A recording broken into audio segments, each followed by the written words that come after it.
tidak punya pendidikan, nanti anaknya juga akan dididik dengan apa?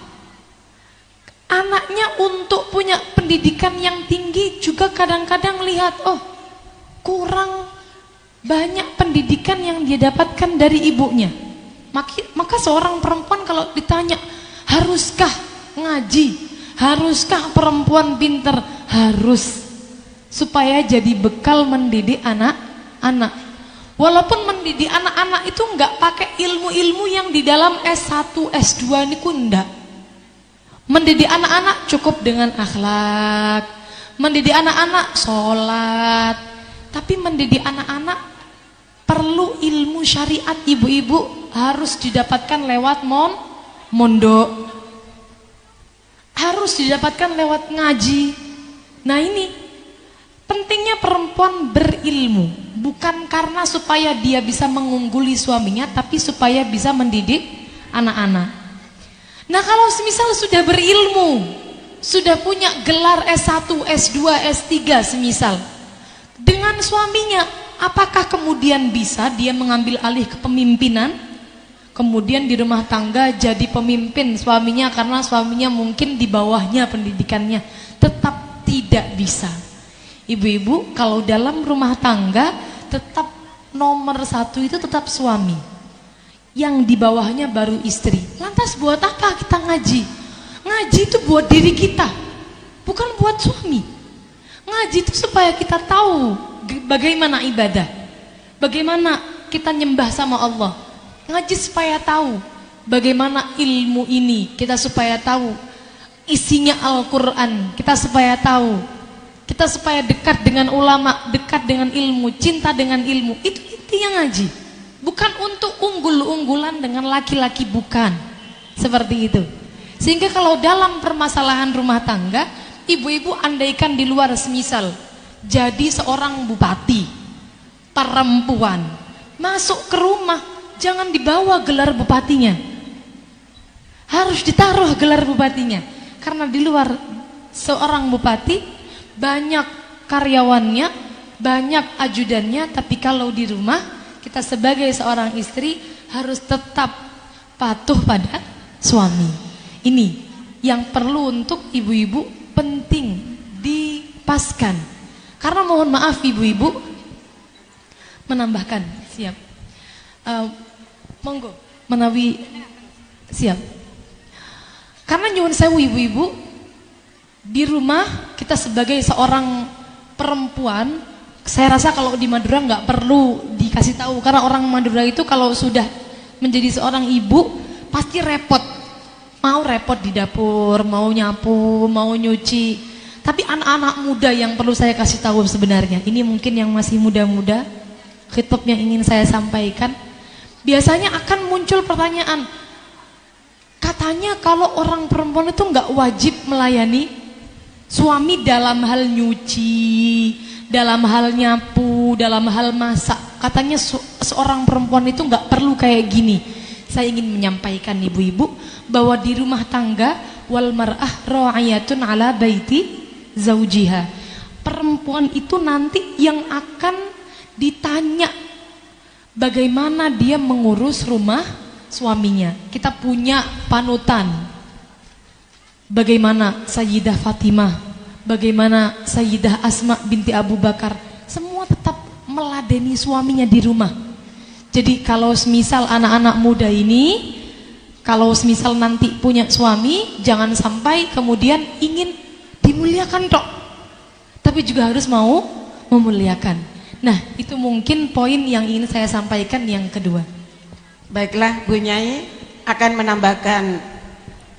Kak Dinto dimen pada pengumuman, makin panjenengan, makin aku lo duhur tal gelak tengki. Niat jemaah tak akhir tengki, tak kalau noto tidak dalam panjenengan, tengki. Tengki, malian niat setuju cepon Ibu Fat. Hanya menanggapi gelak dabu Nyai. Karena Kak Dinto juga dan kula emot banyak pertanyaan untuk ibu-ibu ngereng muslimat. Kak Dinto kadang ada kendala lo izin sareng raken iki banyak tinggi. Sedangkan selama muslimat Kak Dinto baik dan bermanfaat, sesuai kelaban tujuannya pun, bahwa apa tujuan ikut muslimat untuk menjadikan wanita-wanita yang tangguh, wanita-wanita yang sadar beragama, berbangsa. Jadi menabih rakah lo bisa ngajar bine neka. Pernah mungkin saya belajar di dalam salah satu kitab Uqudul Ujain bahwa seorang suami yang membiarkan istrinya dalam keadaan bodoh, ngereng apa ngajian tak kengeng, tapi raketibi tak bisa apareng ilmu pengetahuan, di mana ini adalah merupakan kewajiban seorang suami. Jadi suami selain memberikan nafkah zahir batin, dia juga berkewajiban memberikan ilmu pendidikan, terutama hukum-hukum yang menyangkut dengan hukumnya Allah Subhanahu wa taala. Salah satu contoh sholat panjenengan di menlok mondok ini misalnya pon, cara sholatnya, cara puasa kita dan ibadah-ibadah yang lain mana biraka gelak lo bisa melain. Maka cek pon tabun Rasulullah dalam salah satu kitab Uqudul Ujain, besok suami yang membiarkan istrinya dalam keadaan bodoh, maka ia akan bertemu di akhirat dengan Allah menjadi seorang suami yang berkhianat kepada Allah, berkhianat kepada Rasulullah. Mana bila bisa melain, maka mungkin karena mencari ilmu bagi seorang wanita ini adalah merupakan juga wajib. Jadi manabira karena panjenengan tak maringaki dak muslimat lah, gelak cepon ning sela, bisa-bisa pinter-pinternya untuk ngerayu bapak. Ibu, Pak, salah bang tak bisa, cek kadang berdebu nang Bengkalan, tuana adus tak one, niat tak aniat. Lepas katin apa mana bilo aniat, mana bilo adus dan sebagainya. Karena apa? Karena suami tidak pernah memberikan pengetahuan tentang hukum-hukum yang berhubungan dengan Allah. Maka kalau selama ikutnya Mas'udah kadinto ada manfaatnya, kenapa tidak sambil paringi oneng daerah kena engkau terong norok muslimat, engkau nyari ilmu tinggi, sudah barang tentu sebelum berangkat diservis dulu bapak. Pak, mari ada nasi apa ada rengkok. Sedikit tinggi bu. Insya Allah menabi bapak servis ka ada, pesenang ka ada, menabi bapak nih kampanye servis jelah mangkat dek muslimat. Artinya kenapa?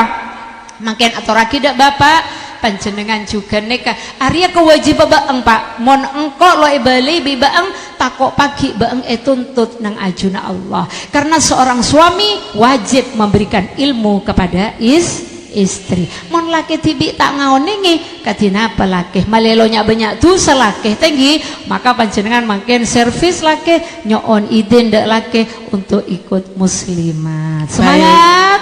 Semangat tinggi bu. Mungkin ini yang tadi kami memang sampaikan. Ning Sela sudah menyampaikan cara untuk minta izin. Jangan sekali minta izin tidak ada izin, nanti tunggu rayuan berikutnya. Apa rayuan-rayuan berikutnya? Karena banyak juga pertanyaan, bagaimana ibu-ibu muslimat bisakah di dalam rumah tangga menjadi dokter, bisakah menjadi ekonom, bisakah menjadi pendidik? Bahasa saya seperti itu mengutip dari pertanyaan yang ada di sini. Untuk bahasa mudah ya kayak gitu. Ini karena pertanyaannya kayak koran bacaan. Jadi bisakah ibu jadi pendidik di dalam rumah tangga, jadi dokter, menteri kesehatan, bisakah menjadi ekonom? Monggo ning Sela. Baik, ibu-ibu sekalian, kita sudah di jam 1:30 ini, Masya Allah, semangatnya masih semangat. Hebat betul. Saya ingin tanya sebelum menjawab pertanyaan Nyai Lulu. Nggih, monggo Nyai. Di sini kalau semisal kumpulan muslimat ngajinya ada ngaji fikihnya mboten? Ada kajian fikih. Biasanya pakai kitab nopo ibu-ibu? Kitab apa Nyai? Fathul Sulam Qorib. Safina. Sulam Taufik. Sulam Taufik apa Sulam Safina? Oh, peranting ngajinya. Ngaji setiap ranting ada ngajinya, hebat sekali, sudah betul banget itu. Kalau misal ibu-ibu ngajinya fikih keluar suami nggak ngizinin boleh ibu-ibu, karena fikih wajib. Iya. Kalau ibu-ibu belum pernah mempelajari ilmu yang wajib, suami tidak mengajari, ibu-ibu keluar dari rumah tidak izin, dapat izin suami boleh ibu-ibu. Mau ke muslimatan ngaji fikih, bapaknya nggak mau ngizinin, ngajinya fikih, bukan hanya sekedar ngaji muslimatan yang tidak fikih. Kalau ngajinya fikih wajib, maka boleh ibu-ibu untuk ngaji walaupun tidak dapat izin suami.